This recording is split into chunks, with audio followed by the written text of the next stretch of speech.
নমস্কাৰ, মই বিশ্বজিৎ গগৈ আপোনালোকক স্বাগতম জনাইছোঁ মোৰ আন এটা ব্লগলৈ। আজিৰ ব্লগটো আপোনালোকে অলপ অগতানুগতিক পাব। আজি আমি আমাৰ কামৰ পৰা আঁতৰত থাকি এটা ট্ৰেভেল ব্লগ দেখুৱাম।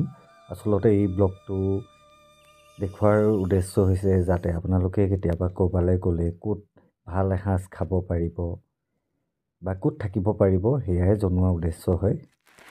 আৰু বিশেষ এটা কামৰ বাবে গৈছোঁ গুৱাহাটীলৈ, আৰু এয়া আমি ট্ৰেইনত গৈছোঁ। লোহিত গগৈ মই এয়া চাহ বিকি আছোঁ মই ট্ৰেইন ষ্টেচনত, আৰু এয়া আমি গুৱাহাটী আহি পালোঁহি পুৱতি নিশা 4 বজাত।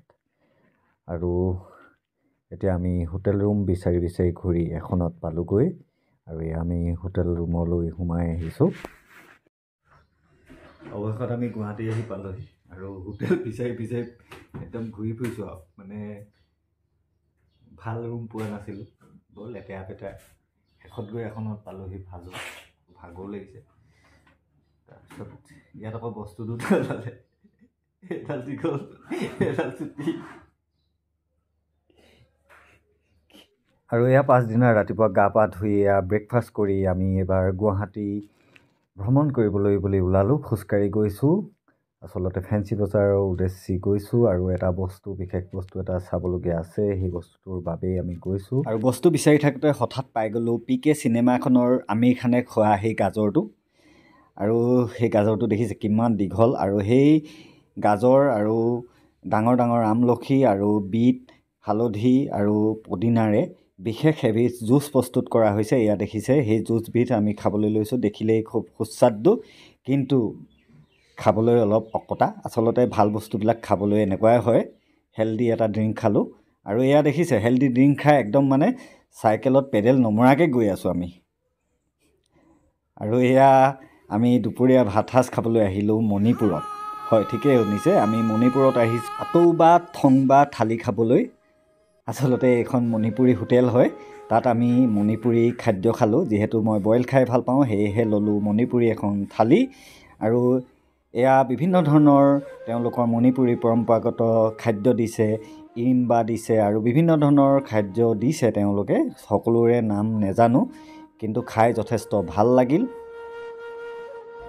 খাবলৈ আহিলোঁ মণিপুৰত, আৰু এইফালে লোহিতে খাই আছে চিকেন থালি, আৰু মই খাইছোঁ ফিছ থালি।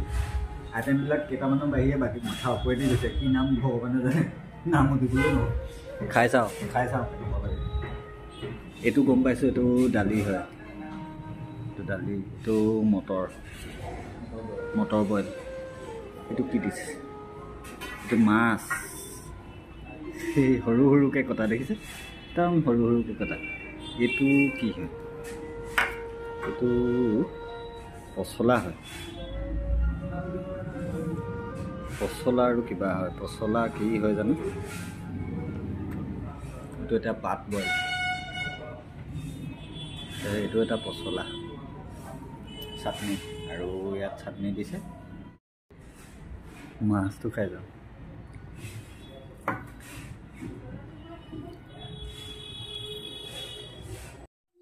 আৰু সঁচাকৈ খুব ভাল লাগিল মণিপুৰী যি থালি খাই, আৰু বইল আছিল বিশেষকৈ, সেইকাৰণে ভাল লাগিল, খুব ভাল লাগিল খাবলৈ।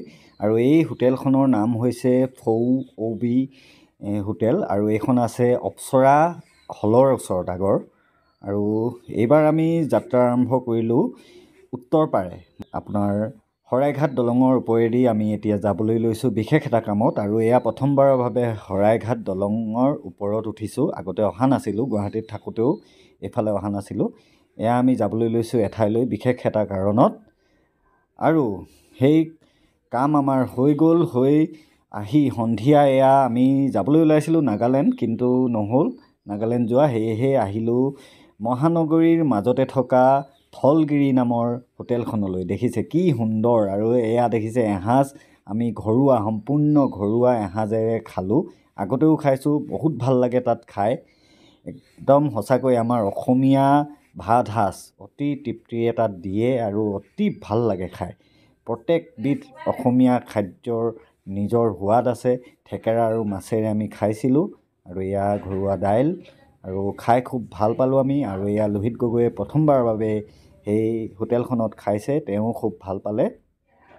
সঁচাকৈ কেতিয়াবা খাব আপোনালোকে গ'লেও। আৰু এয়া আমি পিছদিনা ৰাতিপুৱা এয়া আমাৰ হোটেল ৰুম এৰিলোঁ আৰু বৰ্তমান আমি এয়া যাবলৈ ওলাইছোঁ ঘৰলৈ। কিন্তু তাৰ আগতে আৰু এটা কাম আছে, সেই কামটো কৰি লওঁগৈ। এঠাইত বিশেষ এটা বস্তু ল'বলগীয়া আছে আৰু ইয়াত চাহ আৰু কেটলি মুখৰ পিঠা খাই এয়া বাইকত আমি ৰাতি গধূলি সময়ত আহি আছোঁ।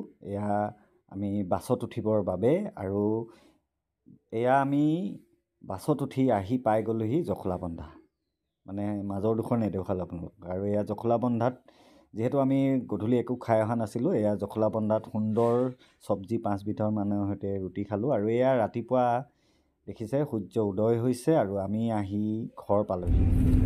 উঠাই নাই।